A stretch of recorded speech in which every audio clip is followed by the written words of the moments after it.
आगे बढ़ेंगे। प्रधानमंत्री नरेंद्र मोदी ने रविवार को मन की बात की। इस दौरान पीएम मोदी ने कहा कि युवाओं ने अमृत महोत्सव को जमकर सेलिब्रेट किया। उन्होंने कहा कि अमृत महोत्सव और स्वतंत्रता दिवस के मौके पर एक चेतना की अनुभूति हुई। पीएम मोदी ने कहा कि जब देश के लिए कुछ करने की भावना हो और आने वाली पीढ़ियों की चिंता हो तो सामर्थ्य भी जुटता है और संकल्प नेक बन जाता है। और इस महीने ऐसा लगा कि पूरा देश तिरंगामय हो गया।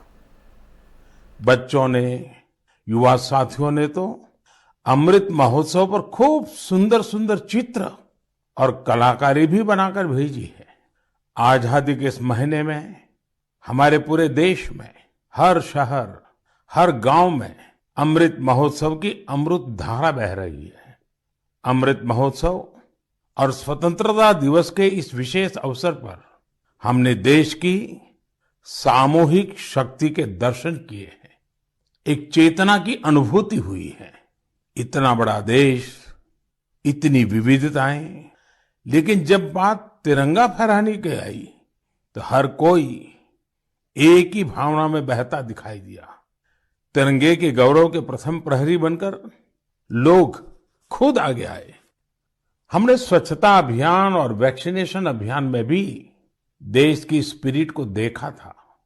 अमृत महोत्सव में हमें फिर देशभक्ति का वैसा ही जज्बा देखने को मिल रहा है।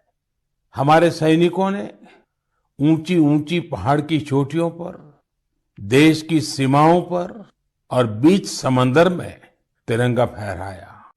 बच्चों ने, युवा भारत और पाकिस्तान के बीच एशिया कप का दूसरा मुकाबला दुबई में आज शाम में खेला जाएगा। ये match Dubai international cricket stadium में खेला जाएगा। 10 महीने बाद दोनों टीमें आमने सामने होंगी। इसके पहले दोनों इसी मैदान पर 24 अक्टूबर 2021 में T20 विश्व कप में खेले थे, जिसमें पाकिस्तान ने 10 विकेट से इंडिया को हराया था।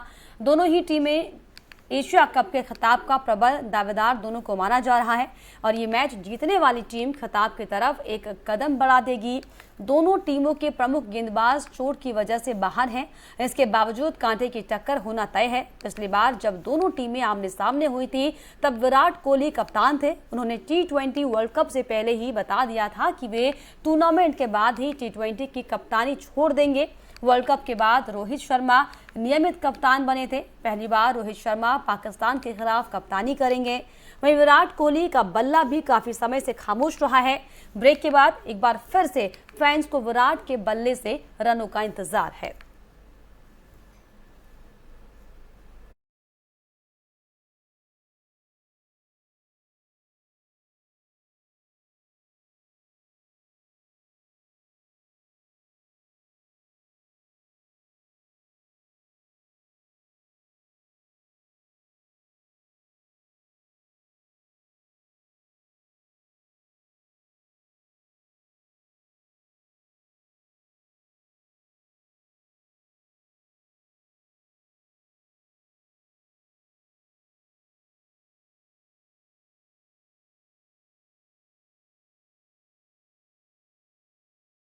भारत और पाकिस्तान का महामुकाबला आज आपको बताएं कि दुबई में दोनों टीमों का आमना सामना होने वाला है और दोनों ही टीमों के खिलाड़ियों ने अपनी अपनी तरीके से पूरी तैयारियां कर ली हैं। पाक के खिलाफ पहली बार कप्तानी रोहित शर्मा कर रहे हैं और सभी की निगाहें अब इस महामुकाबले में टिकी हुई हैं कि आखिर किसका बल्ला दमदार प्रदर्शन करता है। दुबई में दोनों टीमों का आमना सामना आज शाम को होने वाला है, जिसको लेकर अब सभी की निगाहें टकटकी लगाए बैठ चुकी हैं अपने टीवी स्क्रीन को खोलकर।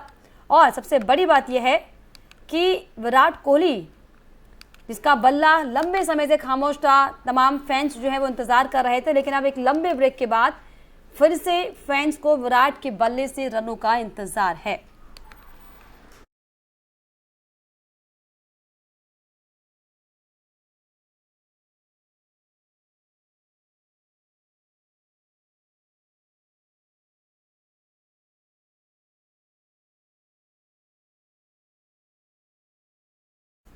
वहीं कांग्रेस नेता राहुल गांधी ने केंद्र की नरेंद्र मोदी सरकार पर एक बार फिर से निशाना साधा है। उन्होंने ट्वीट कर कहा कि देश के लिए खादी लेकिन राष्ट्रीय ध्वज के लिए चीनी पॉलिस्टर हमेशा की तरह पीएम के शब्द और काम कभी मेल नहीं खाते। दरअसल कांग्रेस सहित विपक्ष के कई नेता आरोप लगाते रहे हैं कि हर घर तिरंगा अभियान के लिए चीन से तिरंगे आयात किए गए थे। आपको बता दें कि देश ने इस साल आजादी की 75वीं वर्षगांठ मनाई है। इसे आजादी के अमृत महोत्सव के तौर पर मनाया गया और इसी के तहत सरकार ने हर घर तिरंगा अभियान भी चलाया था। इस अभियान में लोगों को अपने घर पर तिरंगा फहराना था और इसके लिए सरकार ने एक खास वेबसाइट भी बनाई गई थी। हर घर तिरंगा अभियान का हिस्सा बनकर इस वेबसाइट पर सर्टिफिकेट डाउनलोड करने की भी सुविधा रखी गई थी। इसके अलावा लोगों ने यहां पर सेल्फी भी अपलोड की थी।